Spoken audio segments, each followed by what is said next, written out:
I just wanted to ask, does it feel that there are more and more dragons in the world recently? Oh, yes. Yeah? Definitely, yeah? It's been a hard week, yeah? Yeah, for multiple reasons. Yeah, so, yeah, it's been a very hard week here in Japan, very hard week in Egypt and other places around the world as well. It just feels that, yeah, I mean, that fear is just growing and growing, and I think a fear I've been coming to terms with this week is that fear of the collusion you feel as a human being, looking at all the other insanity that human beings are doing around the world, and just how to handle that and how to keep on top of that. It's a pretty scary thing to look at in the mirror every morning. So, I just wanted to say though, I mean, I'm trying to keep a positive spin on it, and in terms of, especially with the election a week ago, I was thinking, it hit me. I thought, it's no surprise there. It is the year of the snake after all, so who better to win the election than a group of snakes? Yeah. So I will start with that in mind. So the title, or the little blurb that Charles just quoted about the lair of the snake, just a bit north of Hiezan is a mountain called Jatani Dake. And Jatani literally means Valley of the Snake. And so a friend of mine who lives in Osaka, he had a great idea. It was January 2nd. So he thought, well, it's the year of the snake. Why not climb this snake peak? What a great idea. What a thing to do. People thought, yeah, that sounds pretty cool. So it had snowed fairly heavily prior to New Year's. And so we went up there intending to snowshoe. And the closer and closer we got up to the mountain, we realized there wasn't enough snow really to do much snowshoeing. So we went a different route than the way we were intending to, parked the car, left the snowshoes in the car, and just planned to do a regular hike up to this peak. So at the time we left, there was no snow in the valley. The valley was completely clear. There's this small village called Hata, which is a really beautiful valley. It's up by Makino and up by Abegawa, I think is that town that way. Adogawa, that's it. Really, really beautiful place. They market themselves as, there's this campaign that no irony that you don't find it in Kyoto. It's the top 100 most beautiful places in Japan, and they claim to be on that list. And it's a pretty true thing, a pretty good thing. So I'm not sure what to do with my hands at this point. So we go up there and we park the car, and there's no snow. We head on up, and we're about halfway up, and there's a bit of snow on the trail. And, in Japan, in ranking order from bottom to top, the most dangerous critters that you're going to run into in the country, the ones that have the most fatality year to year, number 4 is a bear, number 2 are snakes, number 3 are boars, and number 1 are hornets. So that time of year, January, you're thinking, well, 3 out of 4, I'm not too worried about. They're not really out and about right now. Just about the time Wes is mentioning that to me, and I'm saying, no, it's cool, there's no bears, then we see the bear prints, naturally. And we actually are following them as we go on up and up and up.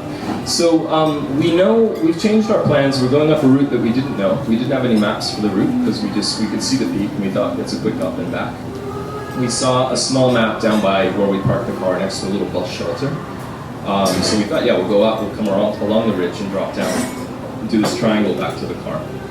And so we're heading on, but we also knew that there was some weather coming in, and we could see the skies to the northeast were pretty dark. And we thought, okay, we got a bit of time, we'll just go for it, and we'll do a turnaround time of, at the latest, we want to be on this peak by 2, which is this is the thing with Everest, when you probably saw the pictures of all those idiots, like 200 people lined up to go up to the summit of Everest back in May.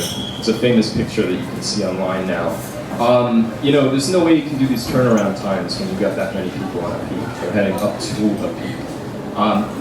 My friend Wes and I, we didn't pay $50,000 for the privilege, but we had the same presence of mind. Look, we got to get up and back. We'll be at the car, turn around at 2, we're back at the car at 3:30, we're in the onsen by 4:30, bowl of noodles, and we're getting home before the hard stuff comes in. So we get to the peak, it's about 2:20, which is all right. We're still thinking it's okay. Took some pictures, turned around pretty quickly. We, again, not having snowshoes, not having crampons, we were hitting a fair bit of snow on the way up. We're kind of up to about knees. We had a great time glissading down. Glissading in Australian English is bum sliding. For those of you who don't know what that means, I'm just sliding on down, which is good stuff. So we've got our, our ski wear on because we were thinking we were going to go snowshoeing. So we're pretty warm, pretty dry, etc., etc. So we're about, I don't know, I'd say less than a kilometer, half a kilometer to where we hit the ridge initially, and we were going to turn back down and head down because we realized we didn't have time to do the turnaround that we intended. So back the way we came up. And then at some point we found ourselves where we see a sign, 500 meters, and at some point on the way there, we're down in a ravine that we didn't remember. What we're doing is we're following footprints, which we thought were our own. In hindsight, what I reckon happened was that there were animal prints, and because it hadn't snowed for a few days and it had been really warm, when they melted, they broadened. And they look like human prints, and we thought that they were our own prints. So that's lesson number one, is always follow those little pink or blue or yellow tape that you see hanging from all the branches. Never look at your own footprints, follow the tape, they're never going to be wrong. So I believe it was Wes whose idea was, well, all of this little creek that we're following now is going to water the fields down below, so let's follow the creek. So we did that for a while. And it's getting steeper and steeper and steeper. And that's lesson number 2. Don't follow creeks down because they get steeper and steeper and steeper. So we get to a point, it was sort of that point of no return really. We just realized that this is just getting dangerous now. So we turned and then we shot straight back up to the ridge. Just right on up. So again, we've expended a lot of energy going down, we've expended a lot more energy going back up. So we're on the ridge. And I'm thinking of that map that I saw earlier, right? We follow the ridge, we're going to come up to this other peak, and then we're going to find a trail that comes down. So we're heading we're heading that way, moving up and up and up and up and up and up. And meanwhile, the snow starts to fall. And so we get to the top of this peak, and we find a sign for the Forestry Service to put up a sign. And it's one of those, you are here with the big red dot. And the entire sign had been weathered to the point that it was just pure white with a red dot. It was almost like the Japanese flag itself, right? You are here, man. So I take a reading off my iPhone, and my iPhone naturally is getting lower and lower and lower. I guess that's point number 3. When you go in the mountains, put it in an airplane mode, keep your power. I'm down to maybe 1 bar on my battery life. But I remembered that if we continue heading to the east, there was a forestry road there. So I'm seeing that. Look, we head into that. But that section of the forest was really, really getting dark at this point. So it's still, we got a little bit of daylight where we're creeping up on about 4:30 at this point. And the snow is still falling. The snow is still falling. So we follow yet another watershed down. We just dropped straight down into the trees, found the watershed, moved on down the watershed, and it's getting steeper and steeper and steeper. And again, we're wearing snow gear, so we're still pretty dry, still pretty wet. And then at some point, I got water in my sock. And I thought, okay, now it's serious. Because before it wasn't serious, it was a sense, yeah, we don't know where we are, but we're not lost. We're gonna find our way down, we'll get down there, it's not a big deal. And so, we get water, I have water in my sock. And we're carrying on, and we're just going down, and down, and down. And then we get to a point that we couldn't step down anymore. It was just bigger drops and bigger drops. And at this point it's full dark. And I've got this incredible headlamp that's like 80 lumens, which is essentially like a car headlight. It's incredibly bright. I could see there was a sandbar. There was a pool of water below me, and there was a sandbar out. So, figuring I've already got wet feet, I jumped. No, that's rule number, what are we on, 4 now? Don't jump. Stay out of water as long as you can. And I jumped thinking I'm going to make it under the sandbar, and boom, I'm up to my waist in water. And it's snowing, and it's snowing, and it's dark, and it's dark. So we continue going, and Wes jumps, and he's up to something in his wet, and he's wet now. So we're both wet, and we're moving down, and now it's serious. Now it's about life and death. And we're moving, and we're moving, and we're moving. And it gets to the point that it's just sheer walls. And it's this point that we can't really go this way anymore, but the further we go, if we go any further down anyway, the walls of this cliff are just getting narrower and narrower and steeper. So we start to climb up to the right, and thinking we're going back up to the ridge that we dropped off. And we're going along, and we're sort of trying to still kind of navigate around, thinking, okay, if we go up a bit, maybe we can go around this drop. It's probably about a 3-meter drop. And there's water there, and it's dark. You can't really see anyway at this point. So we're going around, and I climb up a fair amount. And we're talking, no footholds, but you've got fresh, wet snow on top of non-decomposed leaves. So it's, like water slide, basically. You remember those plastic things that kids would slide across the lawn on? It's like taking a step on that every time. By this point, so we start to go up. By this point, Wes, he uses a single trekking pole. He's already broken it. And I'm still going along with my two. We start to go up. Wes thinks, okay, he's going to navigate a little bit around and see, if we can get around that drop and see how we can go. And then I see Wes take a step, and then he's gone. And then there's about a 2 or 3 second silence, and then just blah, blah, blah, blah, like all these sounds of rocks turning over. So he had dropped down into these rocks. And it's really, really funny. Does anyone see the film Into the Void? You read the book Into the Void?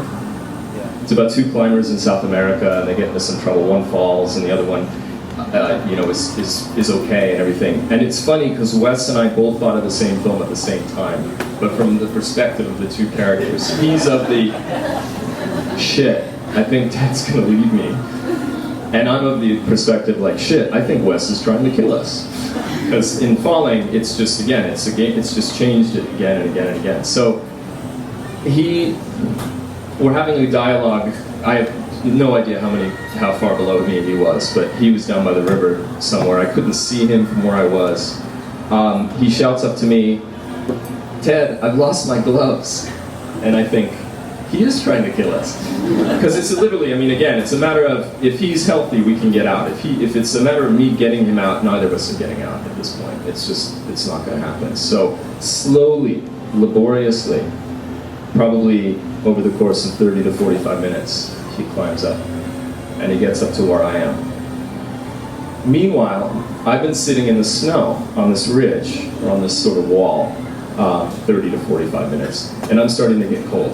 While I'm moving, I'm not cold, I'm fine. But while I'm sitting, I'm starting to shiver, I'm starting to get cold, which again is very, very bad.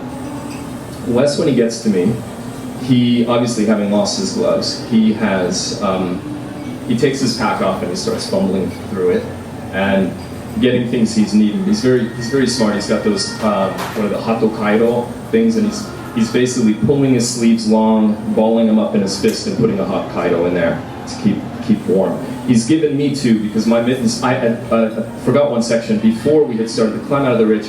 I had slipped, and so I had gotten up to my neck in water at one point. So I'm putting the hot kaido in my hands because my hands are going numb at this point. And as an aspiring writer, I want my fingers to work, So he gets to me, but so again, he's starting to go into shock. He's hit his head is bleeding profusely. He had cut his leg completely open, which we didn't yet know at that point. And he's going into shock, and he's fumbling, and he's making bad decisions, and I'm getting impatient because I'm cold, and the more I sit, the colder I'm getting, and I know we just got to keep moving to survive.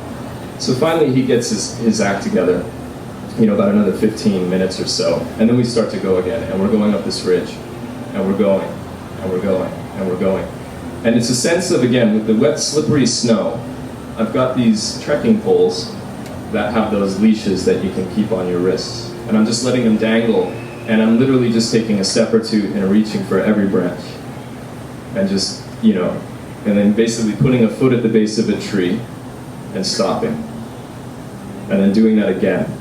And so I'm probably taking 1 or 2 steps every minute, every 2 minutes, every 3 minutes. And I don't know if you've, again, another film reference, if you've seen Dreams by Kurosawa. And there's that harrowing scene with the guys in the snow, and they're just moving so slowly. And that scene goes on and on and on. And it was like that, it was moving at that sort of pace. It was, and Kurosawa was brilliant to have the mic right at them, and you can just hear them breathing and breathing. It was just like that, just the sound of our breaths. And we're moving up, and we're moving up, and we're moving up. And at one point I thought, I don't want to do this anymore. Because I'm exhausted, and I just don't want to do this anymore. And so I just stopped for a little bit. And so a little bit of backstory, about close to 11 years ago now, I lost my son in an accident.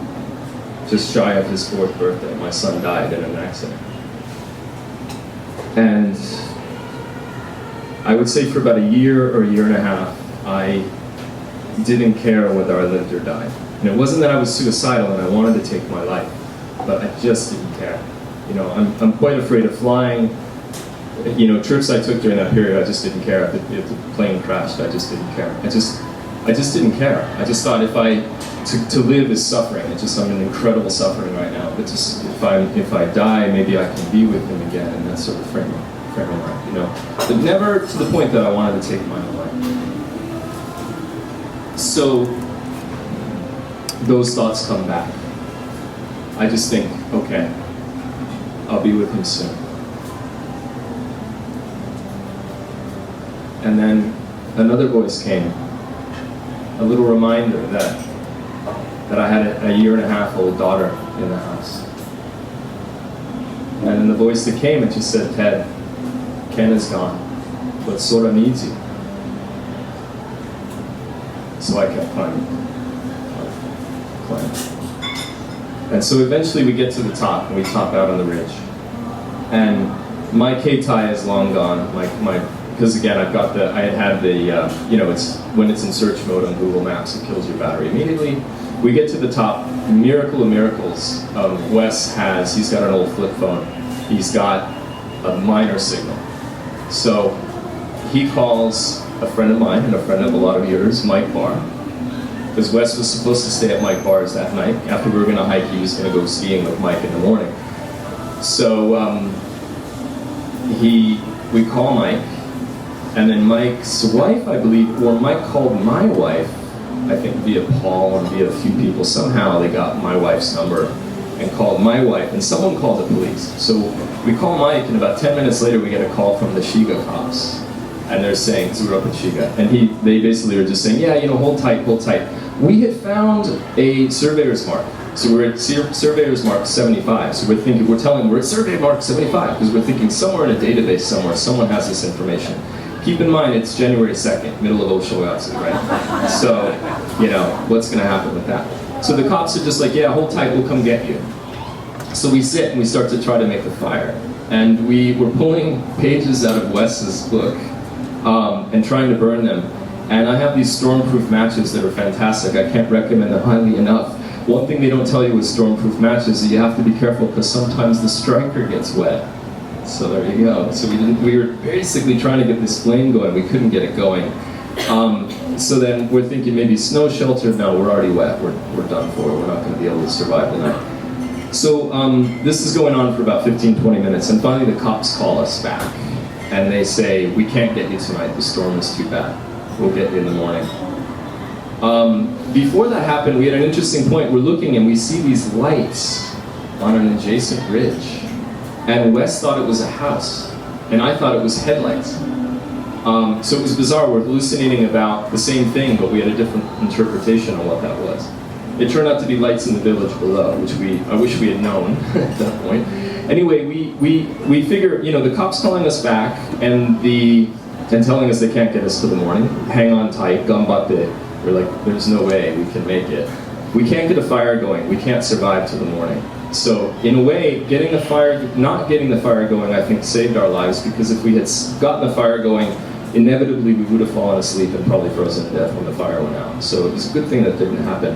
So we're walking back and forth on this ridge, and tracks that we had made 10 minutes before are gone. And we're walking back and forth, back and forth, back and forth. And then finally, we start to see trees that are taped. And so it's a sugi, the cedar forest with the tape on them. So we realize that there's logging going on, so there must be a road. There must be a logging road. They got to get these trees out somehow. And about that same time, we see lights down below. So boom, despite us saying, no way, man, we're not going to go back into another ravine, drop right into the ravine. This one, thankfully, was shallow. And it was just drops and drops. And we're going over timber. They had completely just devastated it, as they do. They cut the trees and let them rot. Very sustainable. We're basically just going over trees. Wes fell, bruised a few ribs on some of these trees. At some point, I start to notice, I look up to the right, I see that the trees are a little bit further away from the edge of the stream. So Wes has continued on. I scramble up, I realize, I sort of literally, it's every bit of strength I've got. I get up, I belly flop onto the top, lo and behold, it's the trail. So I boogied on down a little bit, called Wes, he came up. A couple of minutes later, we came to a road, we came to a gate, went through, came down to the village, completely covered in snow. Whereas there had been no snow about 10 hours before, there was at least 30, 40 centimeters of snow. When we got to my car, it was like that. Ironically enough, that's the joke. We came out right at my car. And the idea was, we'll get to a house, we'll look for lights, we'll ask people, can we please have a bath and some miso and some tea and just let ourselves get warm, and then either the people will be cool to take us to the car, or if they're not, we call a taxi. We'll forget my car, we'll get it later. Didn't have to make that decision, popped out right at the car. So we get in the car, we took some time, we got in the bus shelter, we changed out of all the wet gear. I always bring extra clothes when I hike for sweat or whatever, so thankfully we both had we had dry gear. And then we start to drive, and the snow is really, really bad. The roads are just terrible. And I've got a little K car, so it's just swishing, kind of like Gumby's doing in this picture, the swishing going on here. And so we finally get down, we see a vending machine, we're buying hot drinks. The cops call us back at this point. We say, we're good, we're going home, the storm's getting really bad, we gotta get out of here. And they said, oh, just come down and we need to talk to you. So we're like, no. I said, I live, in Kitaku, the main Kitaku police station is about a 5-minute walk from my house. The storm's getting bad, it's a risk of our lives to actually stay out this long. We've got at least 90-minute drive back. So I just we'll deal with that tomorrow. Just come in and talk to us, it'll just take a few minutes, all right. So what we realized when we got down there is that the police just were more interested in getting their paperwork done. And I'm saying that on camera. We get in there, there's no heat on in the police box. There's one cop there, these other cops show up. They start to interview us, it's all jovial, they're asking what's going on, blah, blah, blah. We start doing all these things. The usual questions, you're thinking, what do you care how old I am? What do you care what my wife's name is? What do you care where I work? What's that matter? All those usual questions are coming out. And then, at some point Wes says, can we at least have a glass of water? So they didn't even occur to them to give us hot drinks, to give us chairs to sit on. We've been standing for close to 12 hours at this point. So it's all jovial, it's all kind of friendly. At one point, they ask a question, Wes says, what, are we criminals? And then things got pretty ugly for about a second, till I was like, hey, it's okay, thinking we just want to get out of here. So, 15, 20 minutes we deal with them. The funniest thing is I remember they wanted to take a photo with us, and both Wes and I are literally like this. It was just one of those, you get so right in the frame of it, like when you get a shashi, you're like, yeah! So it was so silly that we have some pictures on us record somewhere that we're doing that. So anyway, I know I need to wrap things up for time, but essentially we get home and it's like 4 a.m. when we get home. I plug my phone in when I get battery life. I've got like 20, 35 texts, people like, are you okay, are you okay? So message on Facebook, I'm good, we had a bad night, blah, blah, blah, because I had no idea how many people knew. So just to kind of cover that. And then, we woke up the next morning, it was all good. But I want to say a couple interesting things, sort of as addendums to this long story, is that one thing that I didn't think about till I got home is that if my life had been up that night, it would have been the same day that my father passed away, which would have done my mom in, definitely. And but beyond that, over the next few days, I'm seeing more and more reports of people being lost in the mountains. And so, in March, I go to Osaka. There's a great place that does really nice burritos in Shinsaibashi. I meet Wes for lunch, and he's like, "Have you seen March's Yamato Keikoku?" And I was like, "No."